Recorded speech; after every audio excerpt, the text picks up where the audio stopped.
മക്കയിൽ വന്നു. ഹബീബായ റസൂലുള്ളാഹി തങ്ങൾ അവരെ കുറിച്ചൊക്കെ അറിഞ്ഞു. 2 കാര്യങ്ങളിലൂടെ നബി തങ്ങളെ പരീക്ഷിച്ചു. അപ്പോ ഈ തോട്ടം ഒരു ജൂതന്റേതായിരുന്നു. ലെഫ്റ്റ് ഈ കാണുന്ന നമ്മൾ പോകുന്ന ഈ തോട്ടം ഒരു ജൂതന്റേതായിരുന്നു. ജൂതന്റെ അടിമയായിരുന്നു ആര്? പണിക്കാരൻ അടിമ ആയിരുന്നു സൽമാനുൽ ഫാരിസി റളിയല്ലാഹു അൻഹു.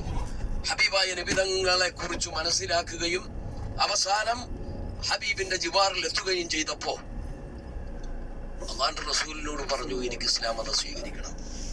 അള്ളാന്റെ റസൂൽ ചോദിച്ചു, നീ ഇപ്പൊ എവിടെ ഉള്ളത്? ഞാൻ ഈ ജൂതന്റെ അടിമയാ. ഓക്കെ, ഞാൻ ജൂതനോട് ചോദിക്കട്ടെ, നിന്നെ മോചിപ്പിക്കാൻ എന്താ വേണ്ടതെന്ന്? ജൂതൻ പറഞ്ഞതാണ് മറുപടി, 300 ഈത്തപ്പന മരങ്ങൾ നടണം, അത് വളരണം, വളർന്ന് വലുതായി കൊലക്കണം, കായ്ക്കണം. അക്കാലം അത്രയും എന്റെ വീട്ടിൽ പണിയെടുത്താൽ മോചിപ്പിക്കാം.